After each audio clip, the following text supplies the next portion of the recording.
Good morning and welcome to Trevor Phillips on Sunday. And if I may, I'd like to extend a special welcome to our viewers in Ukraine and Russia.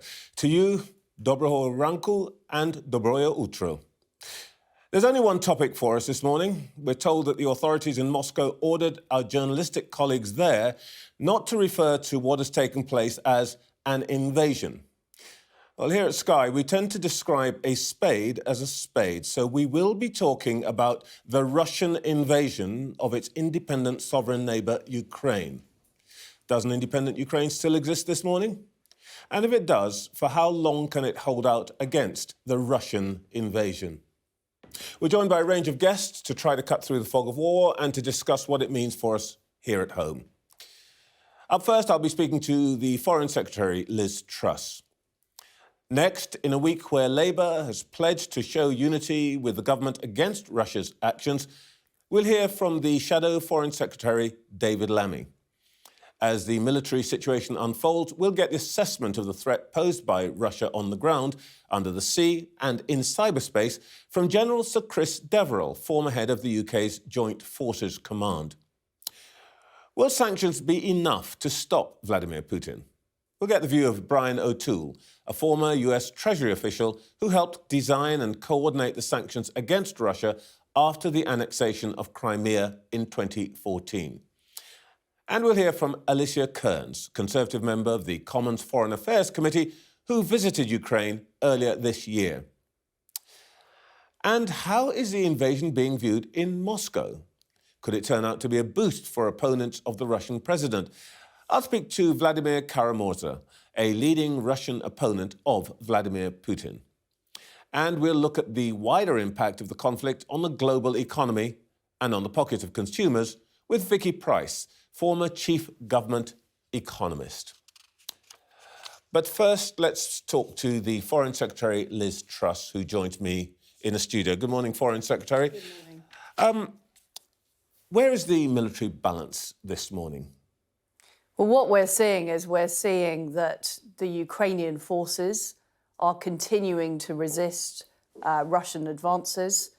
We haven't seen overnight significant changes in what is happening on the ground, but we are seeing, I think, unexpected by the Russians, very, very strong and brave Ukrainian resistance. And it's our role as key supporters of Ukraine to continue to supply them with defensive weapons, continue to supply them with economic support to help them resist this egregious invasion.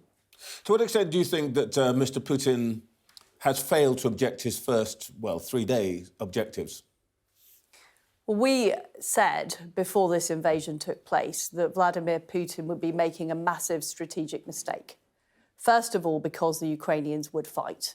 And we're seeing them fight. We're seeing the incredibly brave leadership of President Zelensky, but also because they would be hit by severe Western sanctions. And last night, the G7 agreed that we would cut access for Russia to the SWIFT banking system, that we would target the Russian central bank, that we'll be putting more sanctions on oligarchs and companies. And you can see the reaction in the international markets. You can see the damage already to the Russian economy. But I fear, Trevor, that this will be a long haul. Well, what I'm saying, though, is that the United Kingdom absolutely stands by Ukraine through this very long and difficult conflict. By the way, when you talked about long haul, it's reported this morning you said that this could be 10 years. This could be a number of years, because what we do know is Russia have strong forces, but we know that the Ukrainians are brave, that they're determined to stand up for their sovereignty and territorial integrity, and they're determined to fight. And the sanctions that we are putting in place, and they are very, very tough sanctions, cutting the Russian economy at its knees, cutting access to the Western system. We've banned Aeroflot from flying into the United Kingdom. We're targeting key oligarchs. We've got a hit list of oligarchs. But these will take time to have an effect and debilitate the Russian economy. We need to wean Europe off Russian oil and gas. This will take time. So this is not going to be, I fear, over quickly, but we need to be prepared for a very long haul.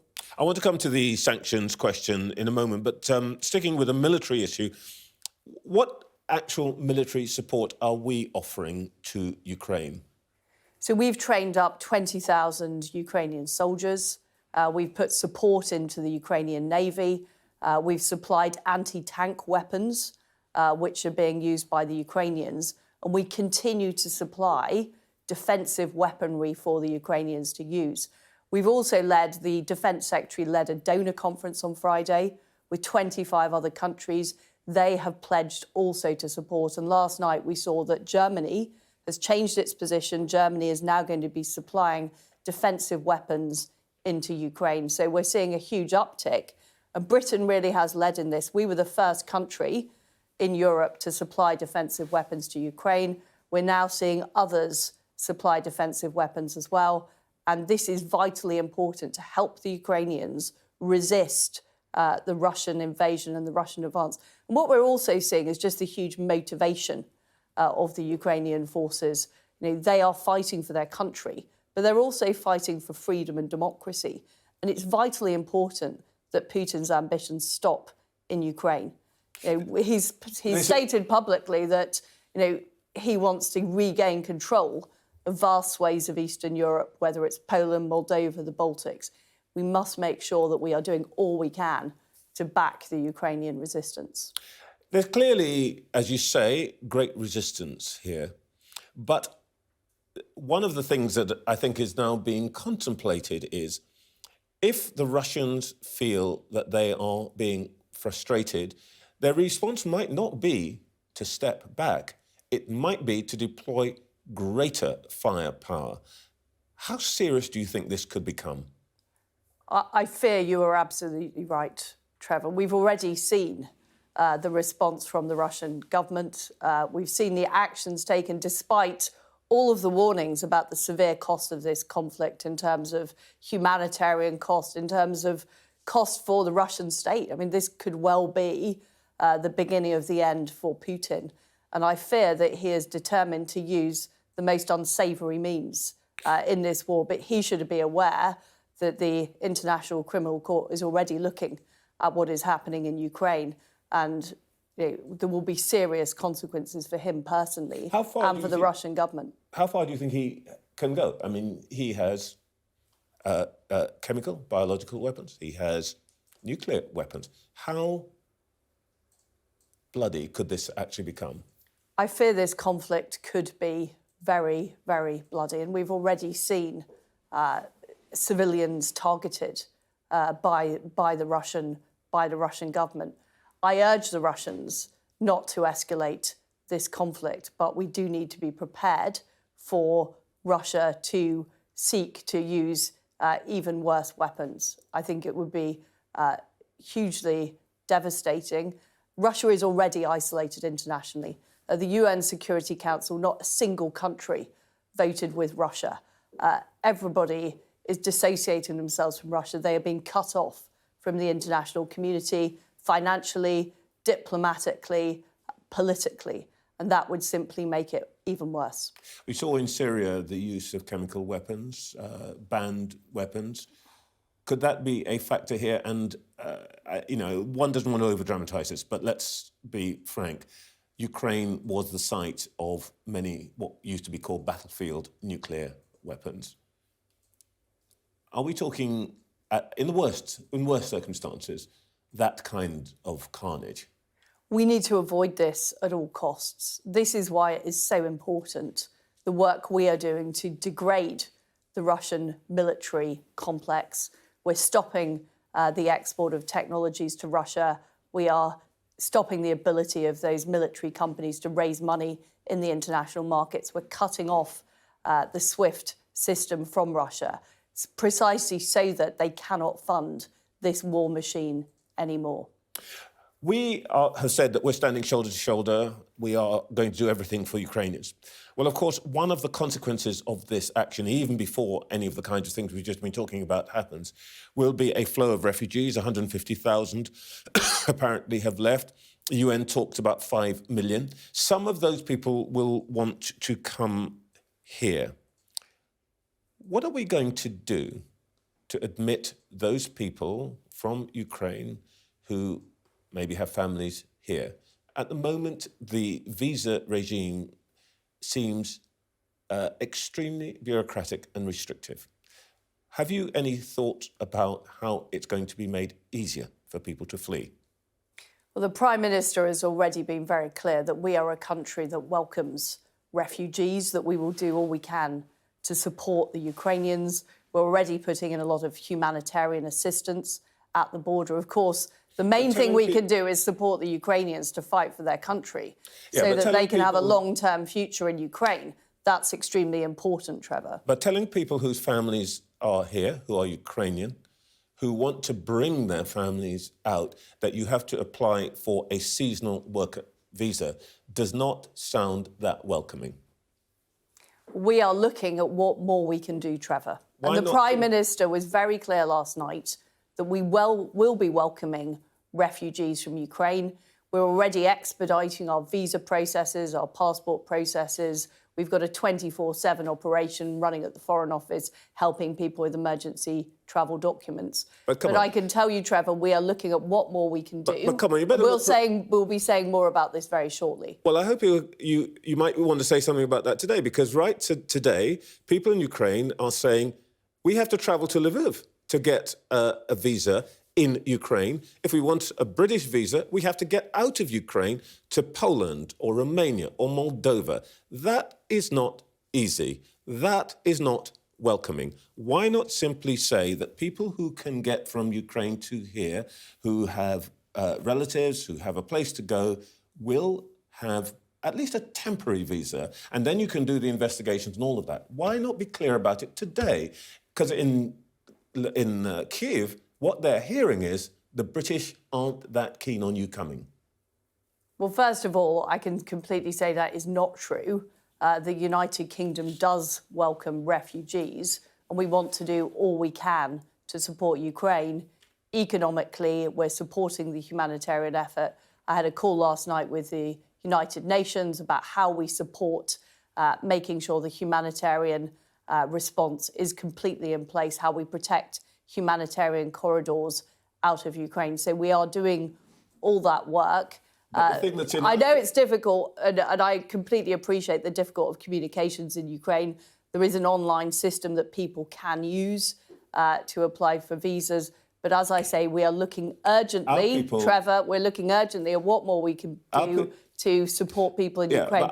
But I want to send a very strong message. The United Kingdom welcomes refugees. Our people on the ground in Ukraine are hearing from people in Ukraine that is not the message they're hearing.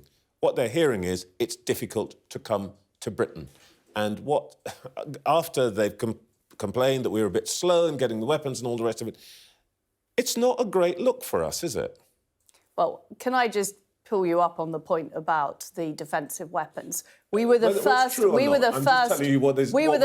European country to send defensive weapons to Ukraine. We have had a long-term programme of training up the Ukrainian armed forces. We're now seeing other European countries also send defensive weapons, which is very welcome. We were the first country to call for SWIFT to be cut out from the Russians. We have put in the toughest package of sanctions of any European country. So we will always lead, and we will also lead, Trevor, on the humanitarian and the refugee effort. And I can guarantee that to you today. All right, let's come on to your ground, which is a diplomatic territory. There are reports that the Belarusians have tried to open some conversation with the Ukrainians today. What do we know of that, and what do you think this means? Well, what we know is throughout the diplomatic discussions we've been having, the Russians have lied. When I was in Moscow, I was assured by Sergei Lavrov there would be no invasion of Ukraine. That was not true. President Putin said there would be no invasion of Ukraine. That is not true. So what we know is that the Russians weren't and aren't serious about diplomacy. This is why our efforts should be focused on supporting the Ukrainians fight in Ukraine to defend their country and cutting off the Russian economy from the international system and degrading the Russian economy. Now, if the Russians are serious about negotiations, they need to remove their troops from Ukraine. They cannot negotiate with a gun to the head of the Ukrainians. They need to remove their troops, which is what they call for. They need to de-escalate this conflict. And I see absolutely no signs of that. We're continuing to see a Russian offensive in Ukraine. So frankly, I don't trust these so-called efforts of negotiation. So no talks until there's a complete withdrawal? Absolutely. You've talked about the sanctions already. You and I have discussed those sanctions before. You've obviously had some success with getting other countries to do something about the SWIFT system. The other sanctions that we might be looking at are, for example, in relation to energy. In 2014, David Cameron, along with other European leaders, vowed to reduce our dependence on Russian energy supplies. In 2014, we in the UK actually bought 0 cubic metres from Russia. In the last year, we bought 6.4 billion cubic metres. You don't have to be a rocket scientist to know that actually we applied sanctions, but in fact we bought more gas from Russia. Why is it going to be any different this time? So we currently, I think 3% of our energy supplies are Russian gas, which is a lot lower than many European countries. I mean, some are up to 85% of all their gas comes from Russia. So what we need to do is we need to agree with our G7 counterparts, because we're not going to be able to do this alone. We need to agree to reduce that percentage over time. That's what's important. So I would support the idea of having ceilings on how much oil and gas is imported from Russia. So over time, we cut the dependency right across Europe. And that's what we're working with our G7 partners. But you're absolutely right, Trevor, that the West did not follow through. Yeah. And that is why... Things went in the wrong direction. That's why we're in the situation we're in now, is we didn't do enough to deter Putin in 2008 and 2014. And that is why our sanctions will be much tougher. That is why the Germans in particular have cancelled Nord Stream 2. They're now supplying defensive weapons. We've seen a huge change, which I very much welcome, because we need to take a different approach. We simply cannot afford to be importing Russian oil and gas. We cannot afford to have such a strong Russian presence in our financial system. That is why we're prepared to take tough actions that will ultimately be difficult for our economy in the short term, but will help protect freedom and democracy in the long term. Yes, but if I may say so, I think that all sounds right and good, but the problem is that it went in the wrong direction last time. You have to work with other people. And I suppose... We're not going to let it go in the wrong direction this time. I am absolutely determined, Trevor. The Prime Minister is absolutely determined not to let it happen again. Brian O'Toole, who was the Treasury official charged with essentially leading on the devising sanctions regime after 2014, said to me in an interview that we're going to run later in this programme that actually you have to understand that there are limits to what sanctions can do. They knew that they couldn't get Putin out of Crimea in 2014 with sanctions. What they hoped to do, and what he thought they did, was to delay further aggressions. What is our real objectives with sanctions here? He's not going to back out of Ukraine because of sanctions, is he? The real objective is to degrade the Russian economy, because what we know is that Putin's war machine is funded by revenues from oil and gas. So what we have to do is reduce dependency on oil and gas. We have to cut the ability of Russia to raise money on the international financial markets. We're cutting the technology that they can use in their military complex. They've got very advanced weapons. We're going to stop them accessing Western technology. So over a period of time, it's harder and harder for Putin to fund his army, harder and harder for him to create that new technology, and harder and harder for him to wage war. But I completely agree with your analysis that this will take time. All right. This is why I'm saying this is going to be a long-running conflict. the Ukrainians are and will resist. It's very, very hard for Russia to gain permanent control over Ukraine when the public of Ukraine do not want that. And this is why we warned Putin that this would be a long-running quagmire. But the role of sanctions is degrading the Russian economy over time. All right, let's talk about a couple of things that we can do. When, again, we last spoke, you said that there would be nowhere to hide for Putin's associates, the oligarchs. Now, Roman Abramovich has relinquished control of Chelsea Football Club, but he still owns it.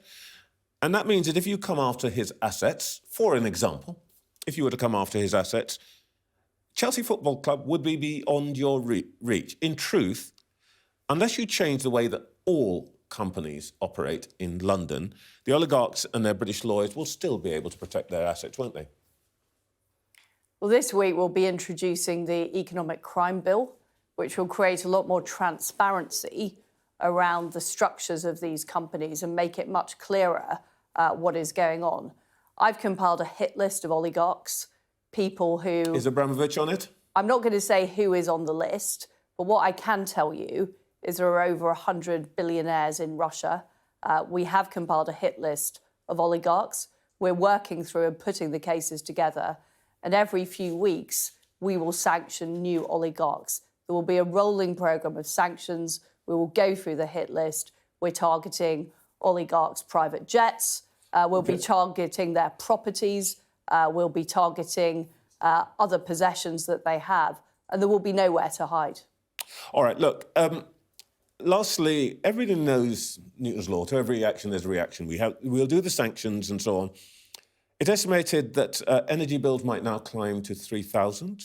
We can expect inflation above 8%. Ukraine produces grain, price of bread will rise. So there will be a cost to all of this for us.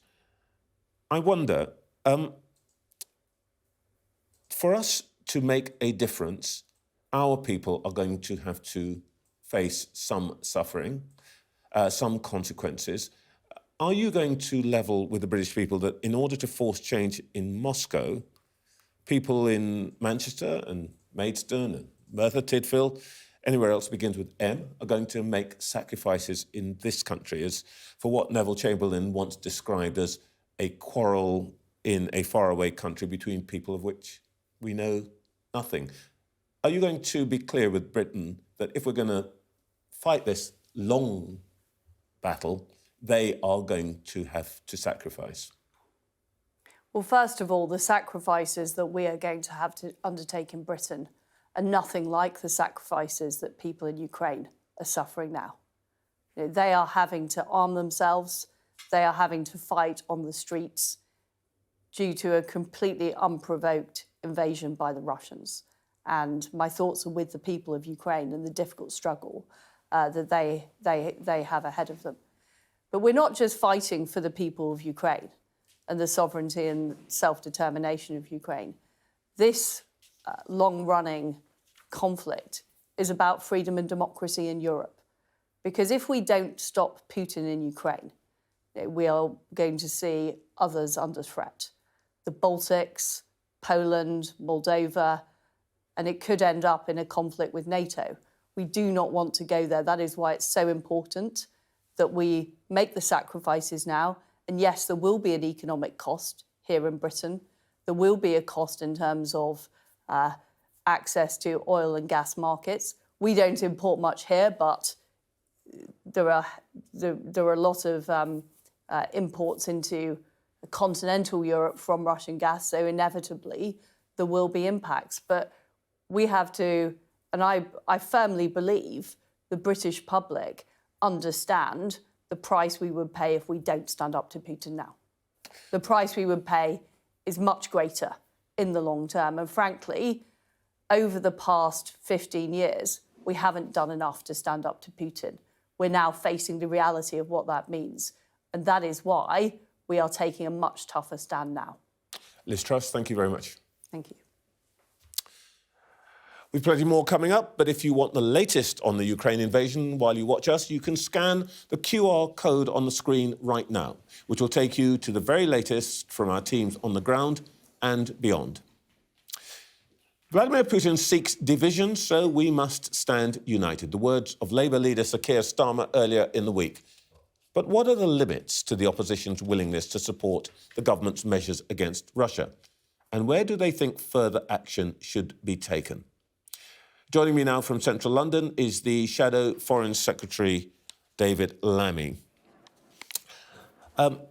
David Lammy, you heard what Liz Truss had to say about the military situation this morning. Do you differ in your assessment of where we are at all? I'm sorry, Trevor, can you repeat that question? I couldn't hear it. Yes. I think you heard what Liz Truss said about the military situation this morning, that though the Russians may have suffered some reverses, there is still, if you like, a pretty heavy bet to be made that they will continue and they may even use greater firepower. Do you differ at all in your assessment of the military situation than compared to what she said? Look, we've got to support Ukraine as much as we can. I'm pleased to see the announcement from Germany overnight. And of course, it's important that there is that military equipment to fight on the ground. I think all of us have been hugely emboldened by the bravery of President Zelensky and the Ukrainian people. And very clearly, we also have to increase our troops on the eastern flank of NATO to support the Baltic states and to hope that Vladimir Putin steps back from what he is doing in Ukraine, but also, of course, his threats that he's made to the Baltic states. Do you really think that there's a possibility that he might step back? Well, look, the sanctions that are coming into place are very, very important to squeeze his finances and his ability to wage war. I raised last week that we should be placing sanctions on semiconductors that he needs for his military equipment. There's more that I hope the government will do in the coming days in that area. But importantly, he has not met his objectives in the first 4 days of this conflict. He's not met those objectives because the Ukrainians have taken up arms, and we must support them in that endeavour. So I hope that over the coming days he will step back. And of course it's important because this is now square to square with NATO, that he steps back from any conflict that goes beyond the borders of Ukraine. Do you put any credit in the approach that's been made in Belarus this morning? Well, Belarus has allowed its country to be used for the stationing of Russian troops who are attempting to enter the country. I'm not sure that they will be seen as a fair-handed broker in this regard. The only thing that should happen now is that the Russian army lay down their troops and exit Ukraine. Then the talking can resume. I've got to say, when you're seeing missiles fired on civilian housing blocks, when you're seeing children dying in this conflict, it's hard. It's hard to see Belarus as an honest broker.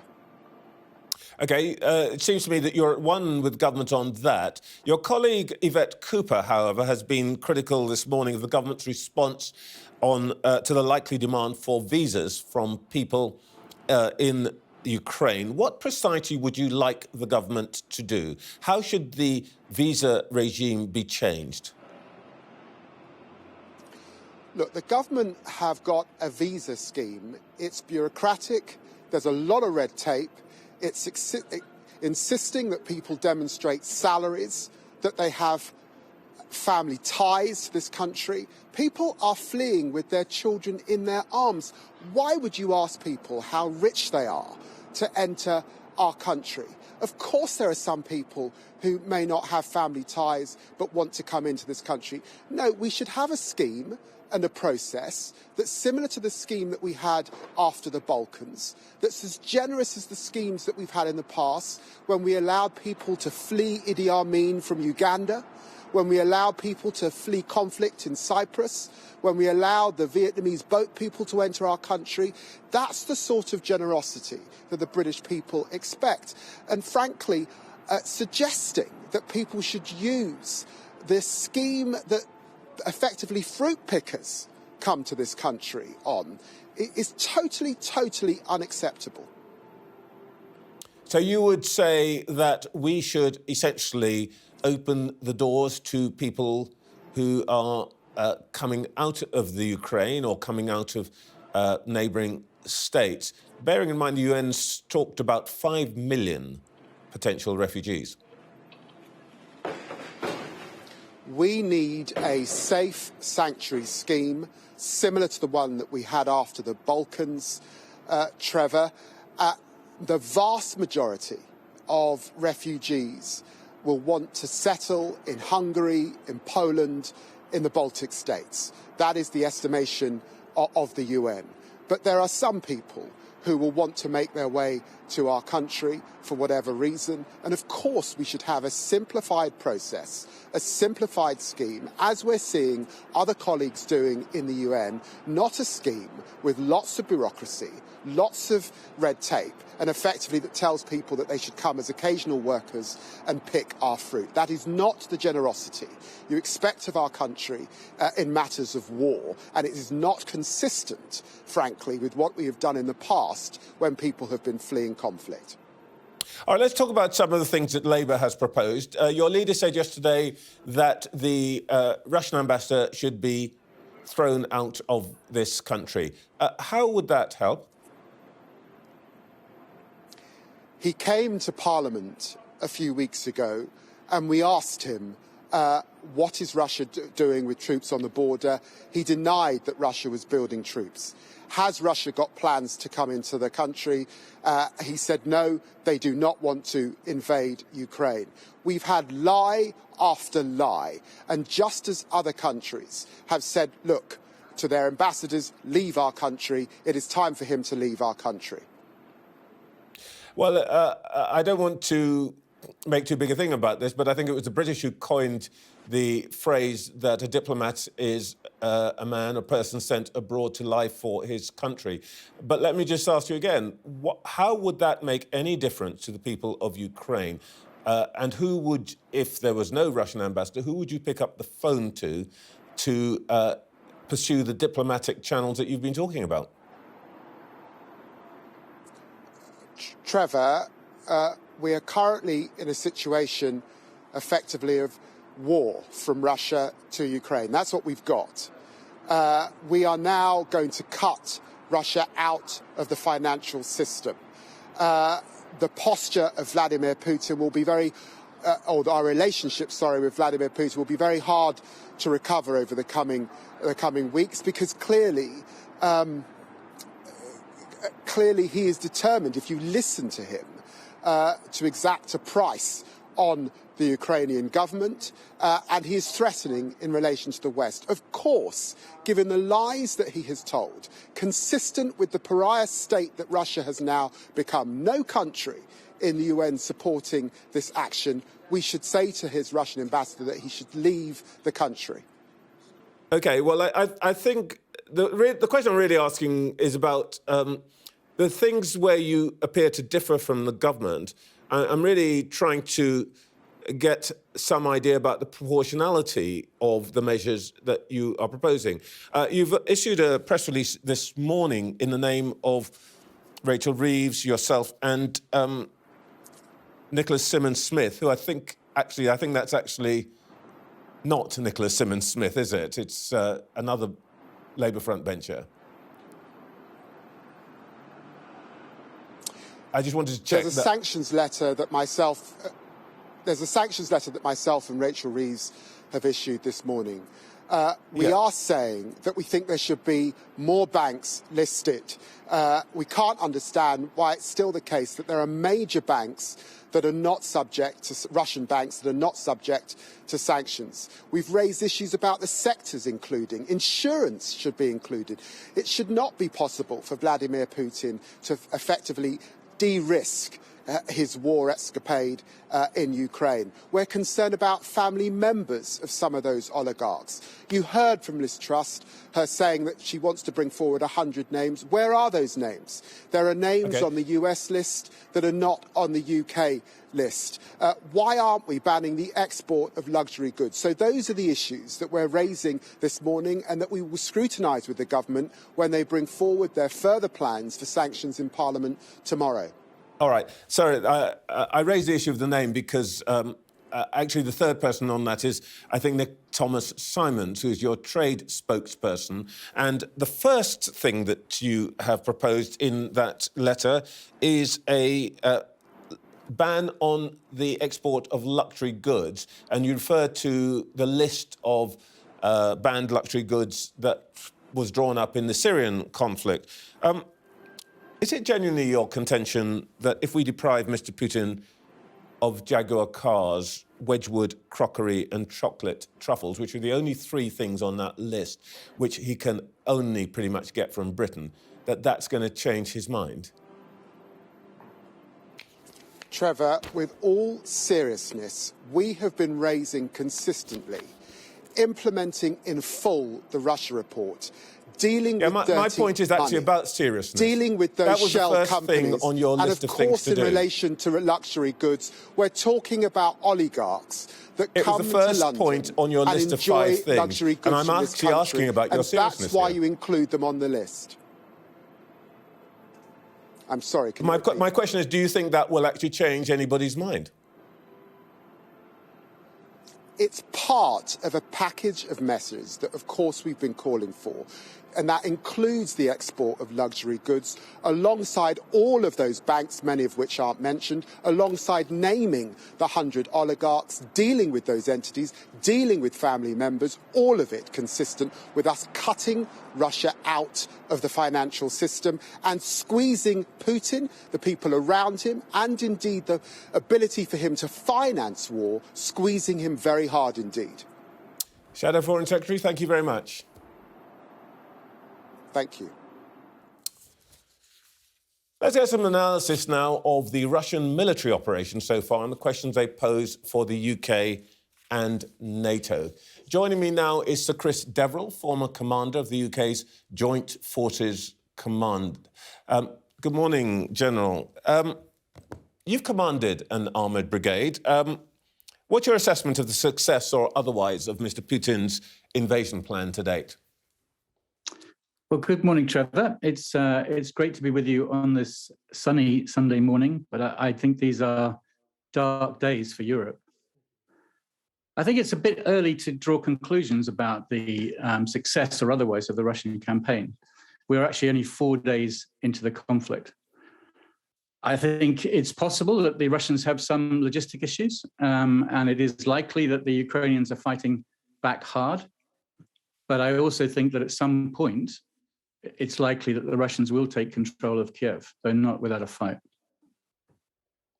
Do you think that the machine seems to have stalled? Do you think that's just purely to do with Ukrainian resistance, or are there other factors, supply lines and all of that kind of thing? Yeah, I'm sure all of that bears on what's happening. It's also Russian doctrine to develop overwhelming force on specific axes of advance rather than to advance on a wide front. If they can take control of cities through special force attacks, they will do so. But otherwise, I would expect them to avoid trying to take cities until they have significant numbers available, because street fighting consumes large numbers of troops. Well, indeed, and that would be the big prize, wouldn't it? Kyiv or Kharkiv. How bloody is that likely to get? Well, I think that it's hard to say because it will, in the end, depend upon how hard the Ukrainians fight. I think they've given every indication they intend to fight hard. So I think it could be very bloody. I don't think it's easy to invest a city and take a city where the defenders are determined in their opposition without a lot of bloodshed. And I think, the evidence is that Putin's life depends upon making Ukraine into a client state. So he's all in. So at the end of the day, I don't think he's going to restrict his use of weaponry or tactics to achieve his aim. You think that if he encounters greater resistance, that actually what he'll do is step up the firepower? It's, I think, what some people call the cornered rat problem. Yeah, I think we do have to bear in mind that a cornered rat is very dangerous. So we need to be thoughtful about backing Putin into a desperate corner. But on the other hand, I also think that he's a playground bully. And playground bullies ultimately only understand hard power. So I think we have to be extremely determined in our language and our deployments, as far as NATO is concerned, that we will not tolerate any extension of this campaign beyond the Ukraine, and that we will support the Ukrainian armed forces in their fight against Russia. Do you think there is more that we could do to achieve that end, or to give them support? I think that the difficulty, obviously, is that if we give them direct military support, then pretty quickly we are at war with Russia. And I do think that we need to avoid that. That would be a very significant escalation of the conflict, and it's hard to see where it would end. So I think that the kinds of things that we're doing at the moment are right, that we need to continue them and increase them, supplying weapons in particular to the Ukrainian armed forces. Liz Truss spoke this morning with me about the length that this conflict might go on. She's obviously contemplating years, actually. Ukraine is a big place. It's ground area 4 times the size of England. Gaining control of cities might be one thing, but holding the country is another. How big a set of forces would the Russians have to commit? And do you think they might be able to win this conflict, but can they hold it?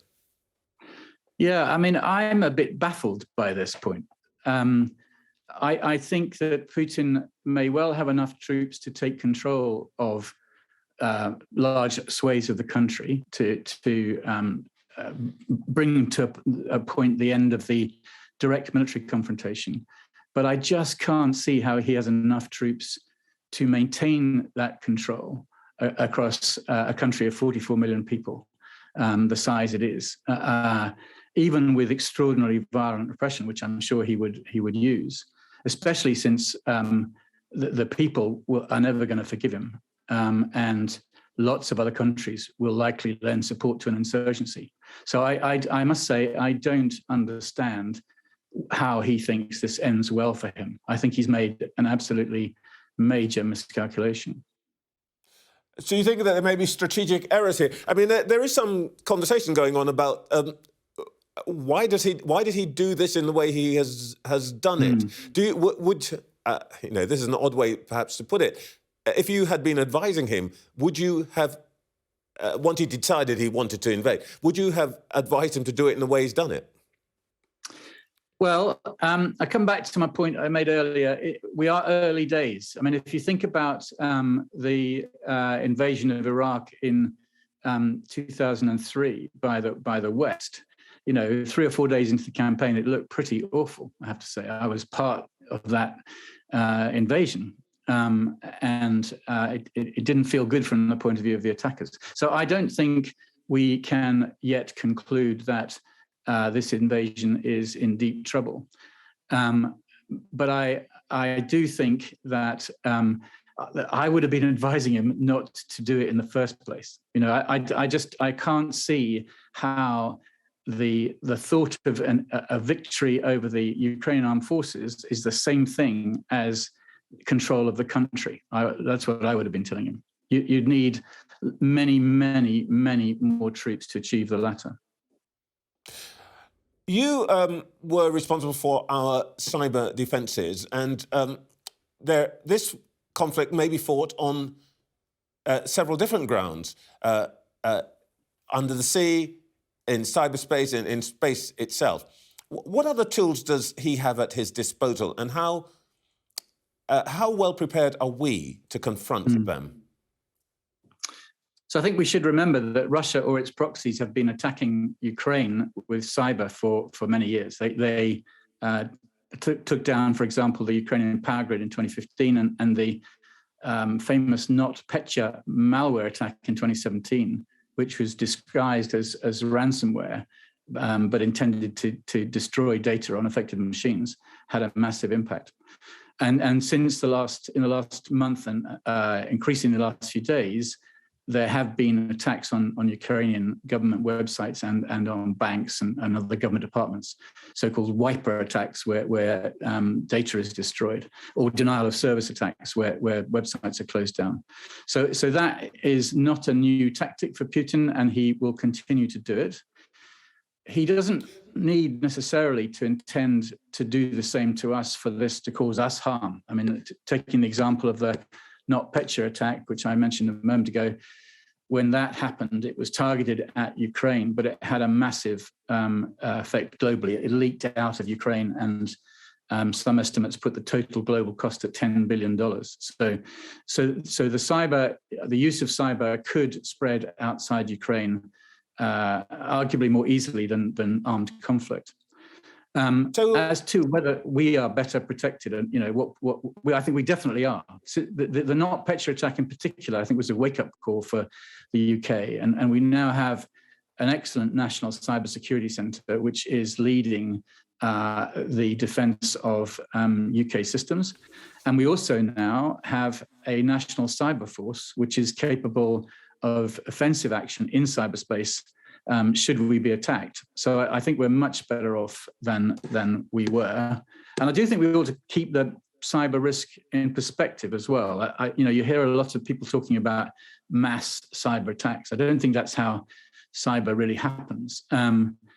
It's much more likely to cause us inconvenience and cost than it is to kill lots of people. In the end, General Chris, do you think that we need to be more worried about, if you like, conventional assault in Ukraine and the potential for that to spread into the Baltic states or NATO countries, or these unconventional attacks, you say cyber, or maybe the cutting of undersea cables, which we've seen? Yeah, I mean, and also, Putin is capable of attacking our satellites in space. He's capable of causing or trying to escalate a massive refugee crisis. I mean, there are all kinds of non-direct military ways he could seek to expand the crisis. But I think it is worth us thinking very thoughtfully about his ability to expand it with direct military action. I imagine, my assumption is that he doesn't want a direct military confrontation with NATO, but I don't think we can be certain of that. There is a risk that he might, for example, be seeking to establish a land bridge through either Lithuania or Poland to the Russian enclave on the Baltic, Kaliningrad, or he could be trying to do worse than that. And I mean, there is some evidence that considerable amounts of the Russian force have not yet entered Ukraine. Why not? Maybe for logistic reasons, but maybe also because he has purposes in mind beyond the defeat of Ukrainian armed forces. So I think it's really important that NATO continues to shout about its Article 5 commitment, and that it continues to develop its defence plans, as it has done recently with the activation of the NATO response force, which is something that's not happened before in history and which many people thought would never happen. So that is, I think, the kind of thing we need to be doing, because we cannot be certain that he doesn't intend to go militarily beyond Ukraine. I think we can be pretty certain he intends to have an effect beyond Ukraine, but he might even be intending to go militarily beyond it. General Sir Chris Deverill, thank you very much indeed. My pleasure. Thank you very much, Trevor. Well, while Ukrainians fight for the future of their country, the UK, along with the US and its allies, are limited to using only economic weapons. All have announced sanctions since the Russian invasion began, including a new round last night targeted at Russian financial institutions. But they faced accusations of each trying to protect their own economies at the expense of hitting Vladimir Putin, where it would really hurt. Yesterday, before the most recent announcement, I spoke to Brian O'Toole from the Atlantic Council, who, whilst working for the US Treasury, was a key architect of the sanctions against Russia following the annexation of Crimea in 2014. Mr. O'Toole, what lessons did you learn from working on sanctions against Russia in 2014 after the annexation of Crimea, in terms of what was effective and what didn't work? Yeah, I mean, I think the sanctions that are effective, by and large, are sanctions where the U.S. and Europe have an asymmetric balance of power, and primarily that's in the financial sector. The ones that don't work, it depends on how you define what work is, right? I think there is a great number of, or great kind of cacophony out there that says sanctions didn't work because Putin's still in eastern Ukraine. That was never really the goal of the sanctions in 2014. But it's true that, Putin is waging war against Ukraine, and the sanctions haven't deterred him from it. I'm not sure they would have any level of sanctions, but it's the tool the West has when they take military action off the table. So that's kind of where we are with the broad scope of sanctions effectiveness, as it were. Well, that's an interesting point. I mean, what would you say, given that the sanctions in 2014 were, in a sense, after the fact, what would you say would be the objective of imposing sanctions in general? So you always want some sort of policy outcome, right? Too many people think of sanctions as being, kind of set it and forget it. You put them on, walk away, and everything's taken care of. That's not how it works at all. The sanctions in 2014 were designed for a fairly narrow goal, which was to hopefully stop the expansion of the fighting in Ukraine, kind of freeze the line of contact, as we called it back then, and buy some space for a diplomatic negotiation. That all happened, right? Minsk II accords were agreed in early 2015. They, of course, have failed to be implemented since, and that's a kind of larger policy issue than just the sanctions themselves. But looking from the narrow goal of how we designed them in 2014, they kind of met the goal. Today, there's a kind of difference, right? There was some hope, at least, that sanctions would restrain Putin's goals here in Ukraine. That's proven to not be the case, although I think it probably never would have worked, which is easy to say in hindsight. The goal now, I think, as President Biden said the other day, is to constrain and isolate Putin and make him a pariah on the global stage. You can do that politically by sanctioning him as they've done and preventing him from traveling, cutting off diplomatic contacts, things like that. And you can cut off the Russian economy as well. And that's the other part of this, is to make Russia a pariah with the hope that at some point in the future, some responsible leader is going to want to trade Russia stepping on Ukraine's neck and, oh, by the way, trying to step on Kazakhstan's neck and Moldova's neck and Georgia's neck and Belarus's neck. That they would trade that repression for sanctions relief so that they could become part of the global economy again. And I think the challenge is, it doesn't save Ukraine at the moment. And that's a really hard pill to swallow when you see Zelensky toughing it out in the fighting and the brave, we've got grandmas picking up, automatic weapons in Ukraine to go fight on the front. And it's, the heroism of the Ukrainian people, I think, is extraordinary in this instance. And it is unfortunate that, as powerful as the US and the Western economies are, that it's not enough to stop Putin. So, to put it straight, what you're really saying is that the sanctions that are being applied now really are not going to have any impact in the sense of getting him to withdraw. That story's over. That battle's lost. And that any sanctions now are really about preventing any further expansion. I think that's going to be the real goal. I will say that on the outside chance the Ukrainians can hold off Putin for some extended period of time. I've seen some hints on Twitter, which is always, questionably reliable, but some hints that Russia's running out of ammunition, running out of, kind of the supply chains. They've been panhandling for gas, basically in Ukraine. And so, setting aside what's happened after Libya in 2011, sanctions in 2011 against the Gaddafi regime prevented Gaddafi from using a fairly substantial amount of external wealth to pay for more things to prosecute his war against his people. If the Ukrainian people hold out long enough, sanctions may prevent Russia from rearming itself, because Putin will lack the money, he will lack the supplies, and he will lack, to a certain extent, the morale within his troops that seems to be kind of on the edge at the moment. So there's an outside chance of that, but I wouldn't put a ton of hope in it. Russia does still have overwhelming force. So I do think the broader goal is containment and isolation over a longer period of time than the Ukrainian people can probably hold off a Russian advance. What is a period over which we might want to look for, if you like, some change in the Russian stance? I mean, are we talking days or weeks or months that if the Ukrainians can hold out for a period, that they might change the outcome?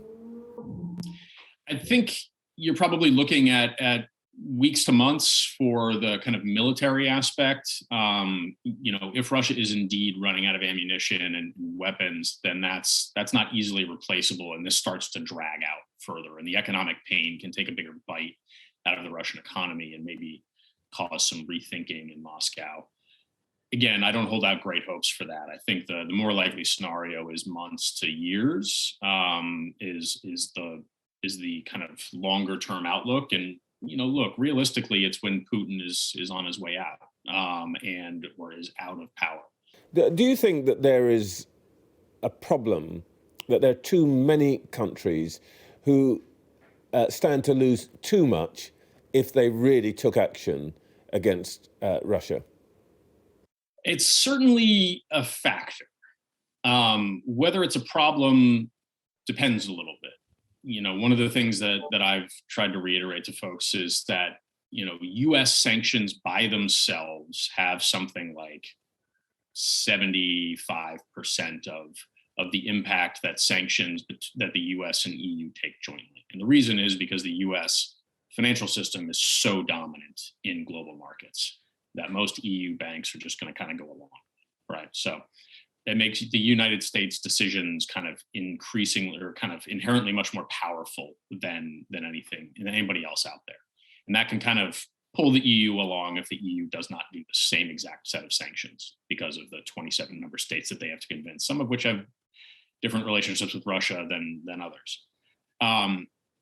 The more important thing, in my view, is ensuring kind of a continuity of messages. And this is something that was discussed a lot in the run-up to the war itself. But the basic theory that I'm going off of is that if US sanctions can be 3/4 of the total impact, even without the EU doing it, what matters at the end of the day then is if the Russians turn to the EU and say it's unfair that the US sanctioned Sberbank, the EU will say, yeah, we didn't do that, but you still need to get the hell out of Ukraine. If that's the message and the US and EU are kind of united on the messaging front, then that's plenty of impact. In the long run, and looking at your own experience, what you've done in this field, that there is always a potential danger and perhaps even a general rule that sanctions can end up hurting those who apply them just as much or even more than those that they're supposed to influence.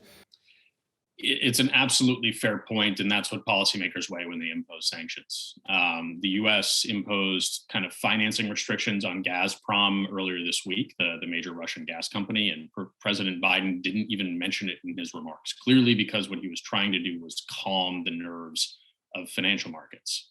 And that is, the sanctions were not going to interrupt, delivery of gas or anything like that. So it was a reasonable tack. I think when you design sanctions and think about implementing them, you absolutely want to think of the blowback. The whole point is to hurt the other guy more than you're hurting yourself. And sometimes you can hurt yourself more if you're not careful. If the U.S. suddenly went out tomorrow and put full blocking restrictions on Rosneft and tried to prevent Rosneft from shipping oil around the world, that would have major ramifications for global growth, including in the United States and Europe. So they are, of course, not going to do that. They're going to try to find other ways to use an asymmetric balance of power and rely on that asymmetry to have the effect that they want without the spillover. All in all, taking all of this together, you said a moment ago that you thought this might be the end of Putinism. If you had to put a bet on it, put a probability, how close are we to that outcome? Look, I'm probably clouded a little bit by hope as much as rational thinking on this, if I'm being honest, but I think this is the beginning of the end. I don't know how long it'll take, but to me, this is Putin overextending himself in a way that he did not overextend himself in 2014. His approval rating is not at 80 or 90% the way it was in 2014. It's significantly lower. He's got a smaller cabal of people that he listens to and to a certain extent answers to. He seems more isolated, especially in the world stage now. The whole country is isolated on the world stage. This is a very different circumstance than 2014, and I do tend to think that this is the start of the end. How long that takes is kind of beyond my powers to predict, for sure. But I do think this is kind of that beginning. Well, let's get the latest now from on the ground. Our security and defence editor, Deborah Haynes, is in Kiev. Good morning, Deborah. What are we hearing now about the Russian advance? Good morning. Well, actually, in the centre of Kiev, we're literally not hearing much, and that's because this very strict curfew has been slapped on everybody who's not in the security forces in this city from yesterday evening through until tomorrow morning at 8 o'clock. You literally are not allowed outside, and that's because there are fears that there are Russian teams, covert operators, irregular forces in the city, and the Ukrainians are trying to capture them, find them. The concern being that, while yes, the overt large-scale Russian attack that is clearly has been planned for this city, though it's definitely stalled somewhat, has been stopped. For these smaller, irregular teams, they've obviously been able to slip in, it would seem, into the city. And actually, the UK's Defence Ministry, it's been putting up these really useful intelligence updates from its intelligence arm. And its latest one talks specifically about this issue and says that Ukrainian forces have engaged what it describes as the remnants of Russian irregular forces within Kyiv for a second night, saying that the fighting last night was actually at a lower level than the night before, and it was incredibly tense last night. There were these warnings that went out about a possible large-scale Russian air raid on the city. At one point, we were all told to go down into the basement of the hotel where we're staying. But unusually, there weren't any air sirens at that time. So after about an hour or so, we all kind of were allowed to come back to our rooms. But it gives an indication, really, of this strange sense that we're all living in at the moment, where you have air sirens, there are airstrikes. We've had apartment blocks being hit by missiles, but the Ukrainian defence itself of the capital has so far managed to prevent the Russian forces from advancing, though we are hearing reports today from Ukraine's second city of Kharkiv, which is in the east of the country, with Russian forces now in that city battling with the Ukrainian troops.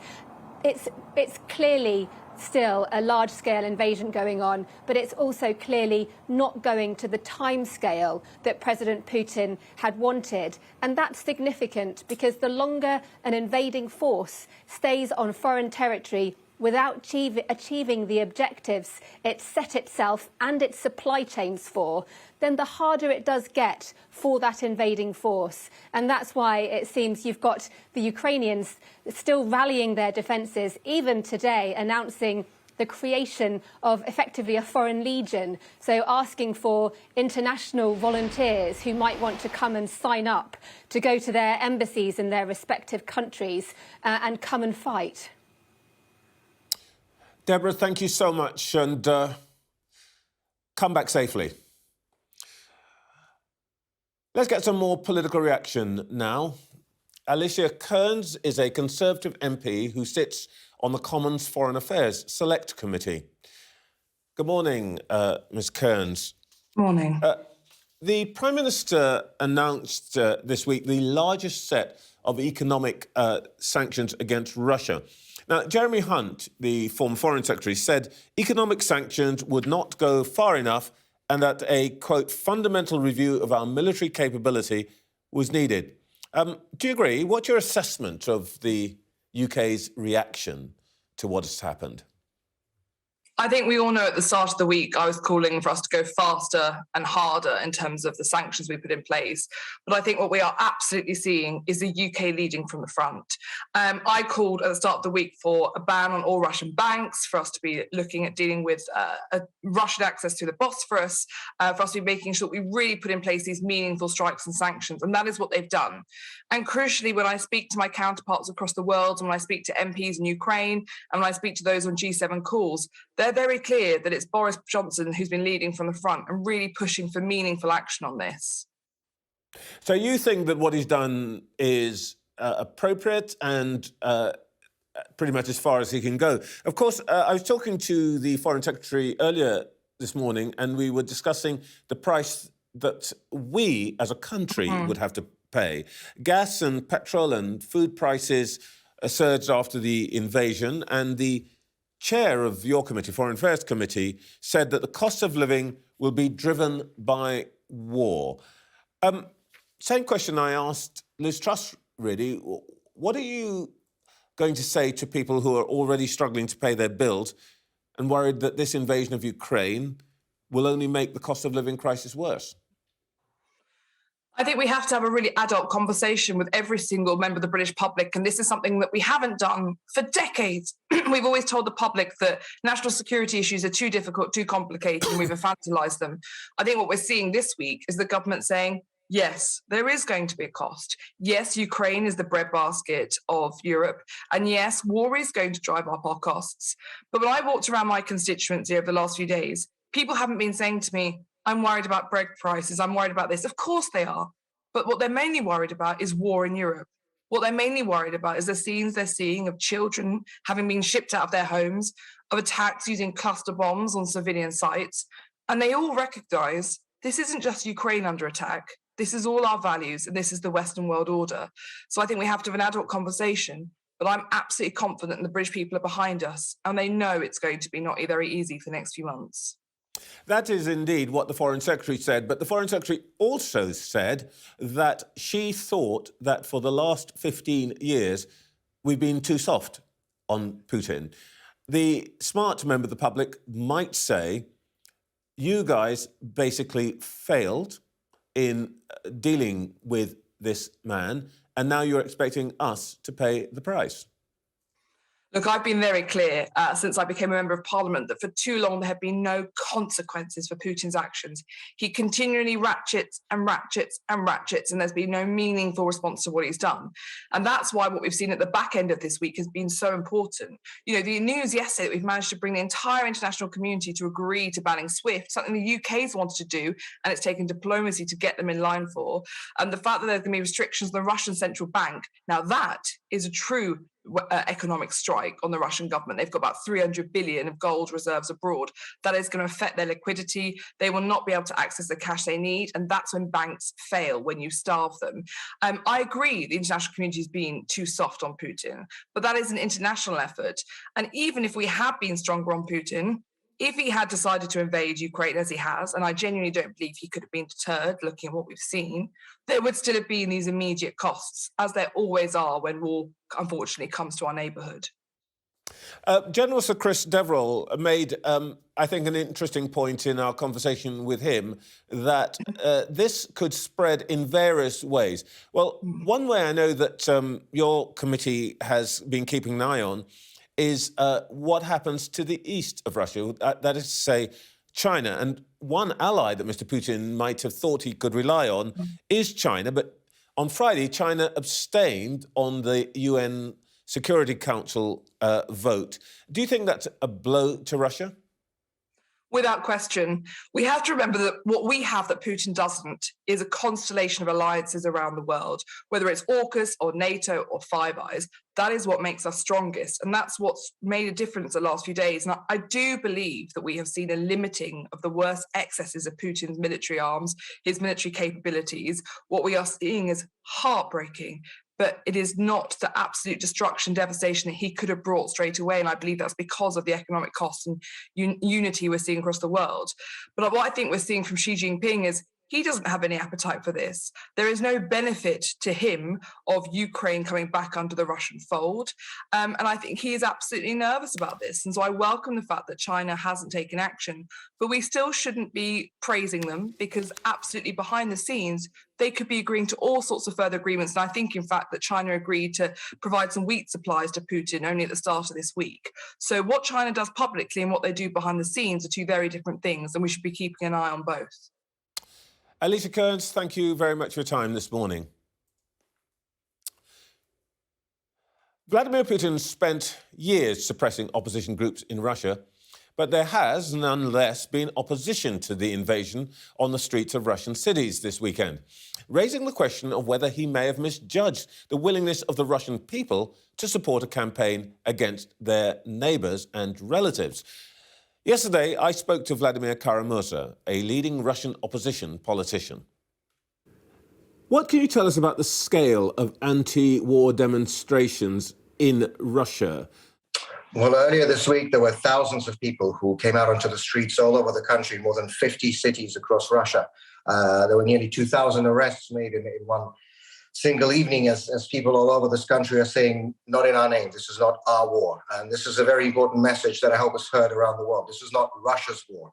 This is not the war by the people of Russia on the people of Ukraine. This is yet another military adventure by the unaccountable, unelected, authoritarian, and frankly, increasingly deranged dictator in the Kremlin by the name of Vladimir Putin. And it's not just the thousands of Russians who have been protesting, despite the threat and a very real risk of arrest and everything else that can happen if you're opposing the Putin regime here, but also Russia's leading culturist figures, writers, scientists, sports people, journalists have been adding their voices over these past few days to the growing protest here in Russia against Putin's war. Well, I was going to ask you, who are the protesters? Are they simply students and intellectuals, which we've seen a lot of in the past?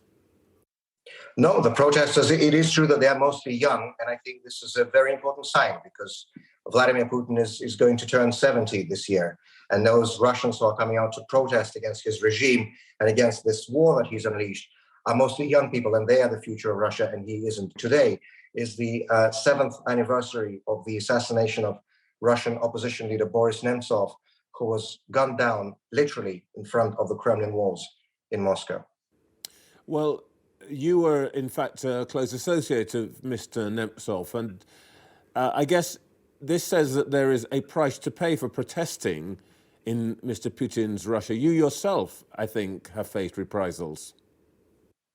Well, I've been poisoned twice by operatives of the Russian FSB, the Federal Security Service, the same operatives who later poisoned Alexei Navalny. There were a series of media investigations led by Bellingcat, actually a London-based media group that has conducted this amazing investigative journalism and actually uncovered the names of the operatives of Putin's FSB that go around killing political opponents of the Putin regime. Both Alexei Navalny and I were fortunate. When I was lying in a coma here in hospital in Moscow after the poisoning, doctors told my wife that I had about a 5% chance to survive. I cannot tell you enough how grateful I am to have made that 5%. But, Boris Nemtsov did not even have 1% chance when that Russian Interior Ministry officer shot him in the back on that bridge in front of the Kremlin. Every year, thousands of people come to that bridge to lay flowers, to light candles, to pay their respects. This year, for the first time, the authorities here have made it clear that they will not be allowing the memorial event. Of course, nothing can prohibit and nobody can prohibit me from going to pay respects to the memory of my slain friend. So I will, of course, be going to the bridge to lay flowers, whatever happens. The West has decided that the best path to changing Mr. Putin's behaviour is to attack his personal wealth and standing. Can you give us an idea of basically just how rich is Putin and where did that money come from? Well, Mr. Putin has for a long time now been described by various media organizations and experts as probably the richest man in the world. And I very well can believe that, because don't forget, the regime that Putin established here in Russia is not just authoritarian, but it's also kleptocratic, from the classic definition of kleptocracy, ruled by thieves. And of course, what those people like to do, the people who are in and around the Kremlin, is to steal the money here from our people in Russia and then stash it away and spend it in Western countries, in Western banks, Western jurisdictions, Western financial institutions, where that money is protected by the very same rule of law that they are denying our own people here in Russia. What would happen if this actually did change his behavior? It is possible that he might be compelled to realize that he's miscalculated and that he now needs to back off. But I think some experts also say that it is entirely possible that he might realize he's miscalculated and simply double down. I think trying to predict what Vladimir Putin will do is by this stage more in the realm of psychoanalysis than political analysis. So it's difficult, if not impossible, to say. What is very clear, though, is that the international community, the free world, the community of democracy should finally, better late than never again, stand firm, stand on a position of principle against this man, against this criminal, corrupt, and authoritarian regime. And what we do know from the history of Russia is that those so-called small victorious wars that are launched by Russian and Soviet rulers for their own domestic political purposes and to try to divert domestic attention away from the real problems that people are facing here at home.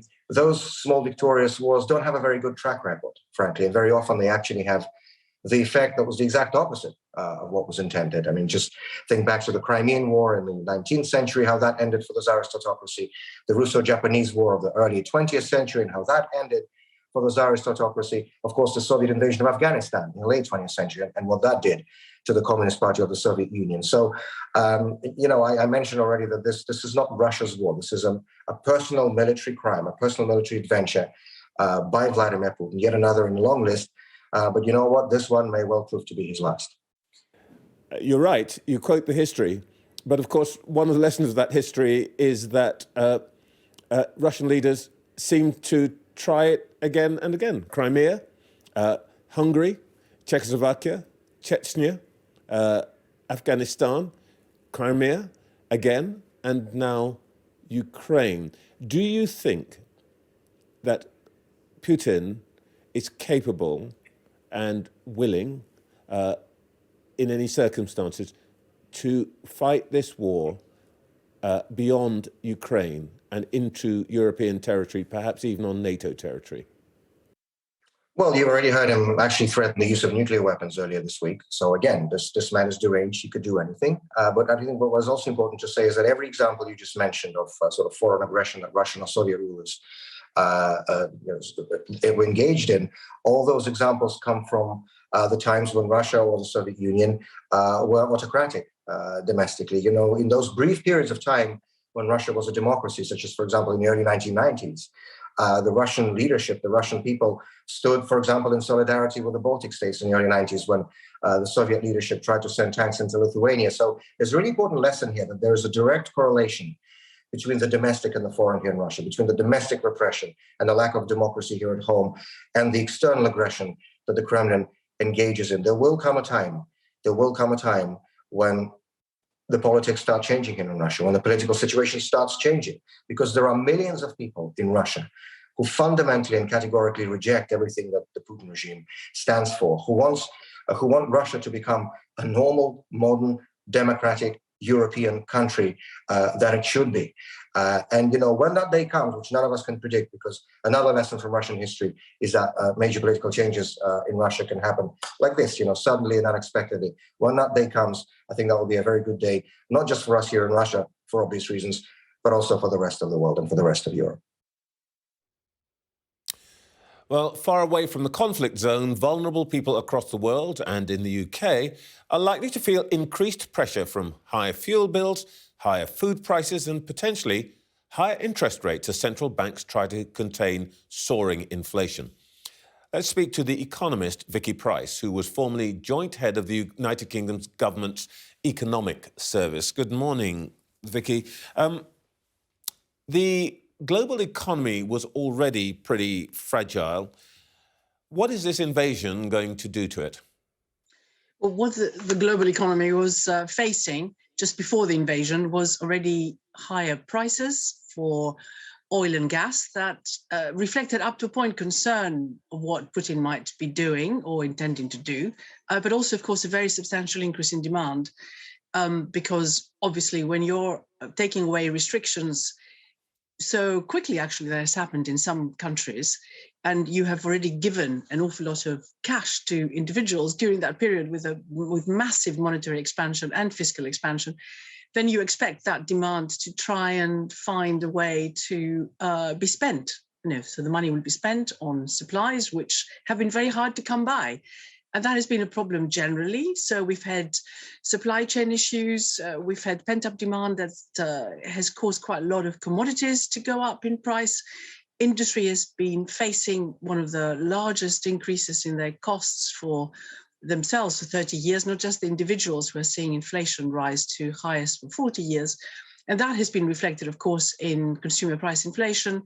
And in addition, unfortunately, to electricity prices, which are rising as well and rising quite substantially, and gas prices for individuals. So the householders are affected disproportionately in some ways by a combination of all these things that are going on, including, I'm afraid in this country, an increase in taxes, which is likely to take place in April when national insurance contributions go up. So if you put it all together, you have a consumer with disposable incomes shrinking and likely to shrink even further because of the Ukraine crisis. And on top of that, of course, will be the effect of sanctions, because we've been talking about that this morning, and it's obvious that sanctions are never a one-way street. Russians may retaliate, but in any event, there'll be costs to us. For example, car production. Russia is one of the world's largest suppliers of metal used in the car production. Could sanctions add a further twist to that spiral? Yes. Economically, sanctions, of course, hurt both sides. And there's no doubt that Europe is going to suffer because, indeed, as you rightly say, Russia also exports an awful lot of aluminium, also primary iron ore, also minerals, all sorts of minerals come out of Russia. And, of course, additionally, wheat, and also from the Ukraine. So people are already worrying about beer prices going up, bread prices going up, and indeed more supply shortages in various areas, like, as you mentioned, car production, which has been hit quite significantly because of shortages of semiconductors anyway. And if you also affect the basic production inputs that are needed, then obviously costs go up and the producers suffer. As I was saying before, the costs, the input costs for producers have gone up significantly, and we talk a lot about households, but it's good that you mention it. Manufacturing, particularly energy-intensive industries, are suffering right now, and they will suffer more. Yes, I'm afraid the pain will be twofold. It will be over here and over there, by which I mean Russia as well. You mentioned the effect on inflation a moment ago. Some people are now talking about 8% inflation at a time when wage rises are going to be less than half that. What do you think the impact of that is going to be? The forecasts now are assuming, of course, that gas and oil prices move even higher than where they are at present. I mean, remember, they did move above, certainly for oil, above $100 a barrel to 105, and then they came back again. So they're hovering in the 90s somewhere, but they could, of course, go up again, particularly given the swift controls that have just been announced. In other words, the banks are not good, the Russian banks are not going to be able to be part of the whole system. But all that, of course, then means inevitably that you end up with inflation being not just 7.5%, as we thought in April, but maybe 8%, 8.5%. Will that then lead to the authorities here, if you like, the central banks in particular, and elsewhere, because in the US we already have 7.5% inflation, and we'll be moving higher too, raising interest rates even more than what they had anticipated. And there is actually an argument that that isn't going to happen, that what will happen is that we're going to look again at whether, in fact, higher interest rates will have any impact on all this at all. And maybe, therefore, we will have interest rates not rising anything like as fast as had been anticipated. So there could be a little bit of support that is given to businesses. In addition, I think the governments are going to have to borrow a little bit more and support households. Okay. Vicky, thank you so much. Looking for a silver lining there, but pretty gloomy. But thank you so much for your time this morning. Thank you. That's all that we have time for this morning. No doubt we will be in a very different position again next week. Sky will continue to cover what is happening out there. Stay with us. For the time for this morning, Shri Chasti to people of Ukraine, good luck, and Dos Vidania. Goodbye.